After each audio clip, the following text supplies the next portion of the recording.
A lot of people know it. You have to be, you can be Christian or not Christian. A lot of people actually know this psalm, or at least, parts of it. Traditionally, the psalm was kind of said or spoken to those who were near death.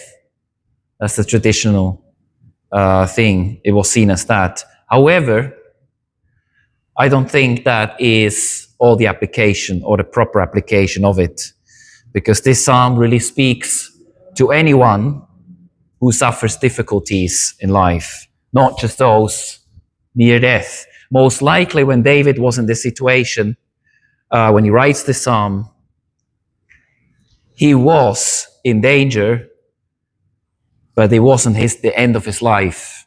It was probably written, I guess, in the middle when he was persecuted, etc., most likely. So not at the very, very end of his life. So that's when we face difficulties in life. That's good. So that means it's for all of us. We don't need to wait to read the psalm on our deathbed. We can read the psalm continuously, as it is a help for us. And in this psalm, God is presented as a shepherd, isn't he? In verses 1 to 4. Verses 1 to 4, he's like a shepherd. And then in 5 to 6, it seems it changes more into a host. God is more a host that prepares a table, which we'll go a bit to it at the end. But we'll talk about this verse by verse, line by line. God is really represented as a shepherd in this psalm, and that was something that was used all over the Old Testament. In fact, we think this is new from David, but in Genesis already, Jacob says, God is my shepherd. Jacob already says that. The first book of the Bible, it's already mentioned that God is a shepherd. In the prophets, it is often used in a negative way against Israel's leaders who were leading the people astray. For example, Ezekiel says they were leading their sheep astray. So the leaders of Israel were leading the sheep astray, which doesn't mean they're personal animals, but it means they led away the Israelites away from God somewhere else. So it's a strong metaphor that's used all over the Bible, even in the New Testament as well, which we'll come to. Psalm 23, the Lord is my shepherd. I lack nothing. Remember, David was a shepherd. So he's using a metaphor that he knows very, very well. He was a shepherd before he was a king. He was a shepherd before he was anointed. He was a shepherd before anything. So he knows it very well. So he's making this comparison. The Lord is my shepherd. I lack nothing. A shepherd, I don't know if you know about, have you ever talked with a shepherd or seen sheep in real life? Some have, okay, yeah. Because the city, could be less, but if you're more from a country place, you might see sheep and shepherds. So shepherds, what do? They supply the needs for their sheep. All the needs, which is food, drink, and shelter. Very important. They also, they shear them as well to get rid of because if it gets too much is it fur? Yeah, too much wool, it'll be too difficult for the sheep to move around and do things, so they have to, and parasites, etc. So they have to take very well care of the sheep. They supply the needs. And so also God supplies our needs, the needs of his people, physical and spiritual. A shepherd is only able to supply the physical needs. No, he's not having counseling sessions with his sheep and speaks about the spiritual things. But God is supplying both the physical that we need and both the spiritual. This is what David says here. He's my shepherd. He leads me. As I lead my animal sheep, he leads me. And in fact, he leads the people. Verse 2, he makes me lie down in green pastures. He leads me beside quiet waters. It's a nice image that we have up there. He's leading them. Green pastures, no? Not dry land where they have nothing but good places, rich places. Imagine this in your head, this richness of green pastures. Beside quiet waters is this soft, gentle bubbling of water. It's very idyllic. The image David is giving us is very idyllic. It's calm. It's a true state of satisfaction and rest. You know? As the shepherd leads his sheep to rich pastures, to feed, and to quiet waters to drink, so God does the same with his people. What is the opposite? Well, rushing waters will be the opposite, no? Have you ever been in a gorge or near a gorge where there's a thundering river? Don't ever go swim there. You'll be dead in minutes, in seconds, because that river will tear you apart. But that's not where God leads us. God leads us to quiet waters, to places where we get refreshment, where we are safe. They are safe to drink. They're safe to step into the waters and drink. And the same is with us. God really is a very caring shepherd. This is the image here. Have you been refreshed? Has your soul been refreshed by God in the past or recently? Have you experienced that, God refreshing you? Anyone has been, or are you in need of refreshment? I certainly have been refreshed by God, but I need it again. No? That's the problem with thirst, isn't it? You're thirsty, you drink water, you think you're good. After some time, you're thirsty again. You need more. God can refresh us, and we need to remember He's the source of this refreshment. So when life gets loud, this is kind of the opposite of that, what I'm going to say now. When life is loud, difficult, hard, rushing torrents, God will make us lie down in green pastures where we can feed, quiet waters in a quiet place where we can be with Him, away from all the noise that comes at us. Even now with social media, with the internet, with everything that it's around us now, it's so much noise, but God leads us. When we follow Him, when we decide to follow Him and to listen to His voice, He will lead us to these good places. And interestingly, I found out, or I thought this could be a case, is that the calm water as well has a therapeutic element, quiet waters. And it's actually a true fact. Many say this, that calm water has significant therapeutic effects by triggering the nervous system, which lowers heart rate, reduces the stress hormone, and induces a rest and digest state. And David uses this image for God. He says, God is the one that is going to take you, calm you down, quieten you, away from the stress, away from these things.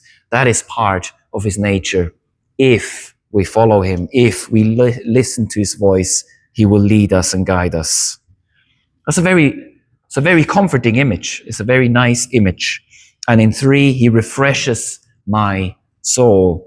So He's not just, I'm having a good time, good food, good drink, that's it. He refreshes the soul, the very inside of me. And He's calming us, you know. And that's very important. I think all of us come into situations, days and weeks where it's just torrent, storm, all hell break loose, as people say. And then we need to remember that He's the shepherd that can lead us to these quiet places, right? These moments where we just sit before Him in prayer. We take a bit of time away from everything. We sit down, we say, Lord, I'm just here. It might be half an hour, might be an hour, might be 10, 20 minutes. I'm just taking a time to listen to You. I'm just taking a time to step back from the noise and to be guided by You to these fresh places. He does it even when we do it through the week.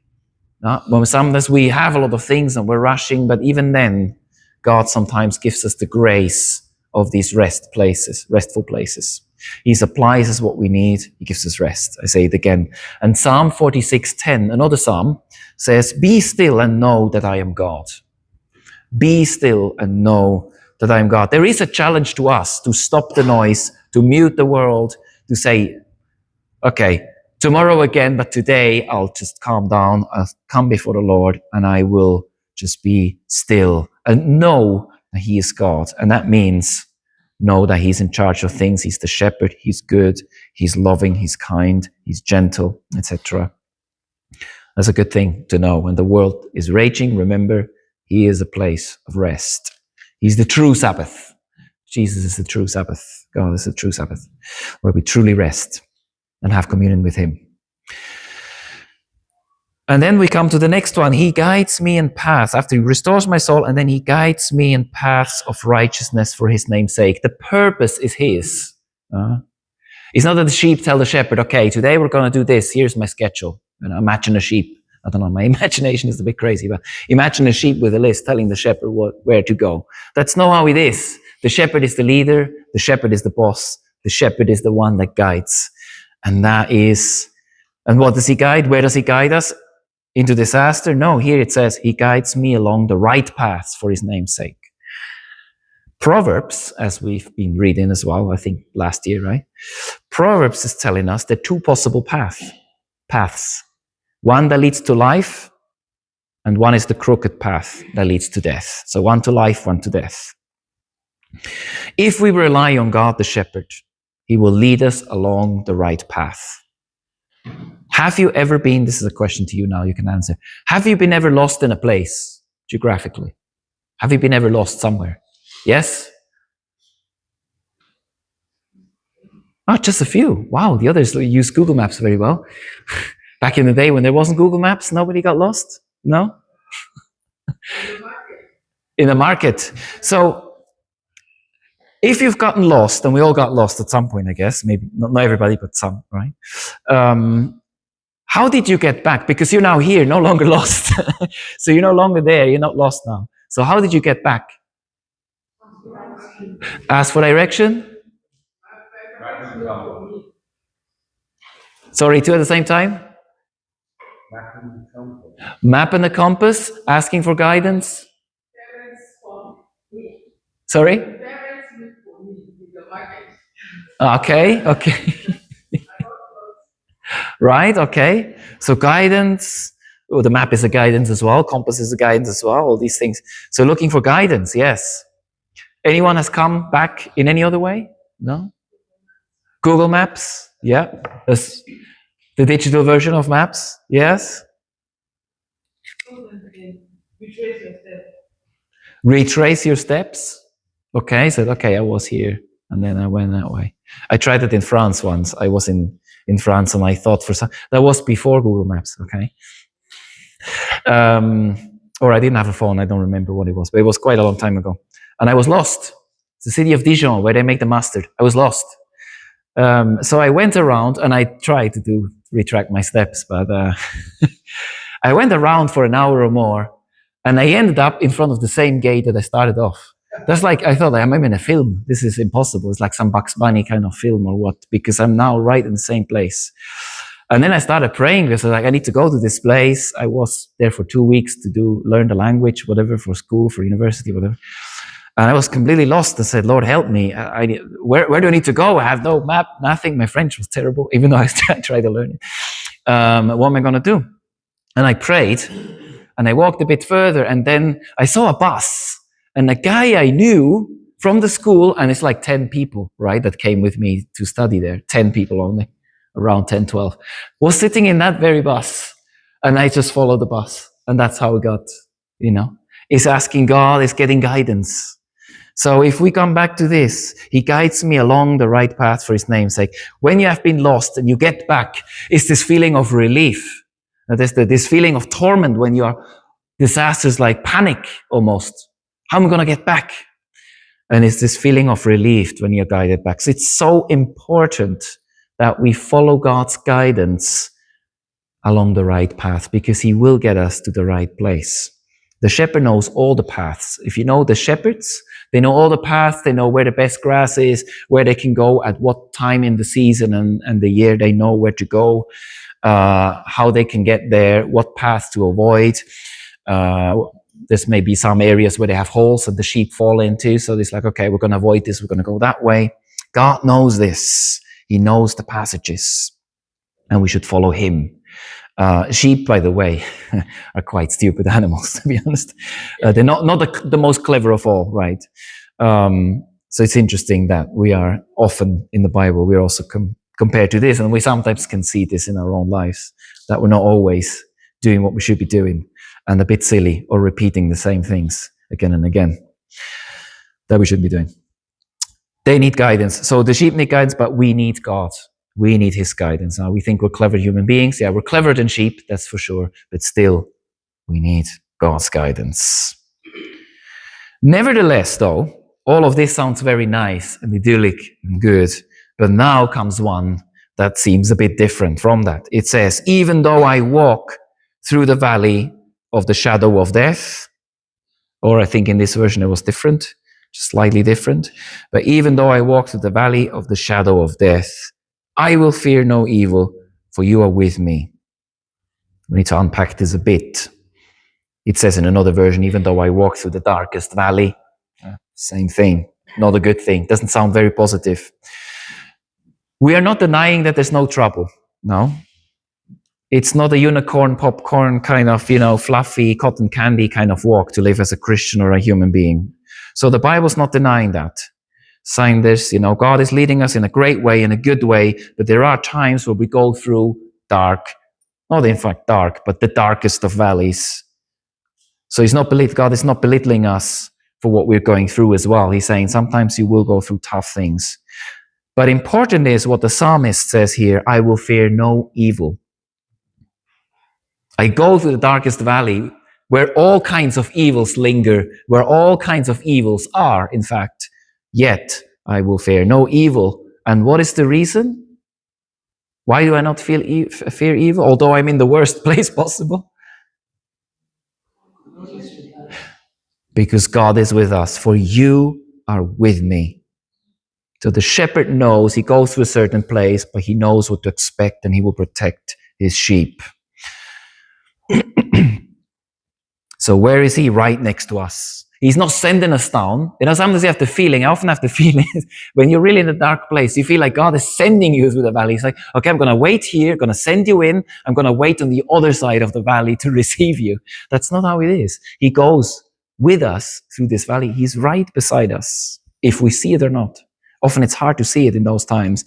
But what we need to know is that he's right next to us when we go through this difficult time. And that's why we don't fear evil, because the guardian is right there. Yeah. Often when we can feel abandoned, we need to remember God is going with us through these difficult times. He does not abandon his sheep. A shepherd does not abandon his sheep. It's his very loved thing to do. He wants to be with his sheep. He wants to tend his sheep in the best way possible. We already know that from the beginning. He brings them to the best places. He wants the best for his sheep. So he's there also in the toughest of times. Now he comes to the rod. He says, okay, I will fear no evil, for you are with me. Your rod and your staff, they comfort me. Doesn't sound like a comforting thought if you have a rod or a staff. That's more like to hit, isn't it?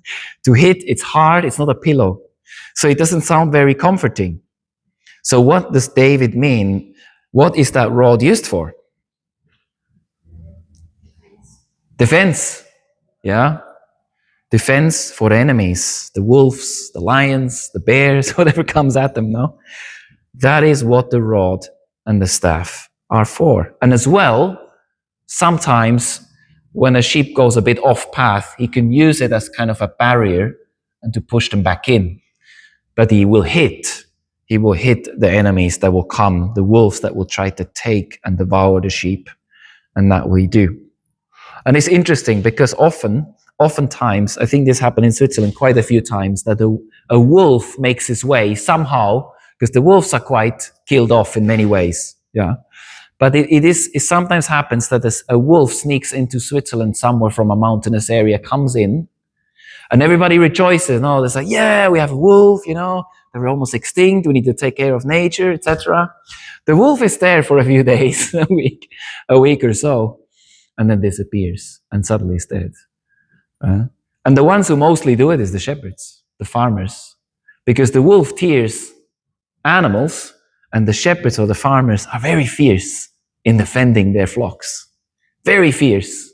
They do not let any predator tear the sheep, or more than, when they see them, they will step in immediately. And that's a very wonderful image for our God. He will not let the enemy tear you to pieces. He will step in. He will use that rod and he will hit that wolf's head hard. No? And we need to remember this. And obviously, we don't have wolves as enemies, but the enemy, the devil, can come at us in many ways. Our sin can come at us in many ways, but God will confront and God will step in. So God is a defender. God is a comforter. God is a guide. So many things in just these few verses. And then after this comfort, after this defense and everything, it goes into verse 5. Where we have him from being a shepherd, being a host. And it says, you prepare a table before me in the presence of my enemies. So they were enemies all along. You anoint my head with oil. My cup overflows. Surely your goodness and love will follow me all the days of my life, and I will dwell in the house of the Lord forever. God does not just give, he gives in abundance. And this reminds me so strongly of John 10, when it says, I will give you life and life in abundance. The cup that overflows is the abundance. To live in the house forever is abundance of life. Because I will live in the house of the Lord forever. This eternal life that is given. And this leads us immediately to John 10 to 14. When Jesus picks this shepherd metaphor up and he says, I am the good shepherd. Right? They remember Psalm 23. They know God's been the shepherd in the past. And now Jesus says, I am the good shepherd. Right? And he will give his life for the sheep. Let's read this because it's that good. In John 10:10, the thieves comes only to steal, kill, and destroy. That's the wolves. No? That's the wolves that try to only destroy us, destroy the sheep, tear them, devour them for their own benefit. But I have come, Jesus says, that they may have life. They don't die, they have life and have it to the full, or in other versions, in abundance. Same thing. I am the good shepherd. The good shepherd lays down his life for the sheep. The hired hand is not the shepherd and does not own the sheep. So when he sees the wolf coming, what does he do? He runs off, abandons the sheep. Goodbye, jump the ship. And runs away. He abandons the sheep and runs away. Then the wolf attacks the flock and scatters it because they're false shepherds. They pretend to be, they're hired. The man runs away because he's a hired hand and cares nothing for the sheep. But Jesus says, I am the good shepherd. I know my sheep and my sheep know me. It's a relationship. Just as the Father knows me and I know the Father, and I lay down my life for the sheep. So he's not just a shepherd that comforts, that gives us abundance, that supplies our needs physically, spiritually, that leads us to quiet places, that restores our soul, that guides us in life, in the path of righteousness for his kingdom, his sake, that protects us in the darkest of valleys and places.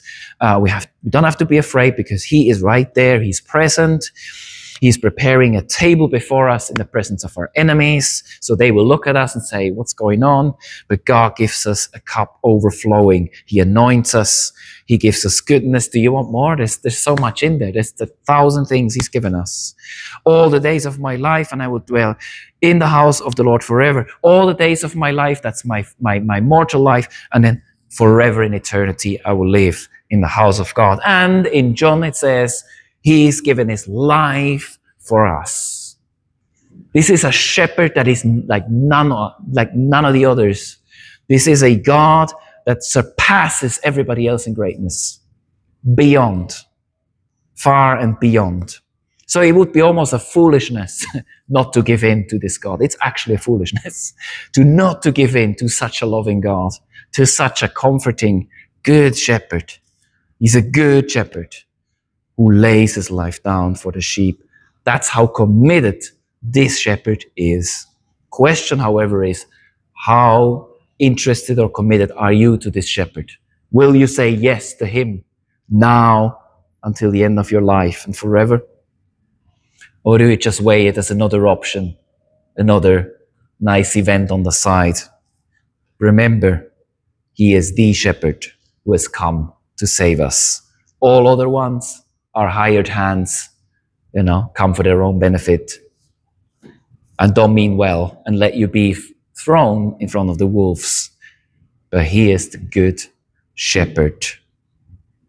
And with this, we finish David's time and thing with this wonderful psalm that we all remember. God, we thank you so much for this word.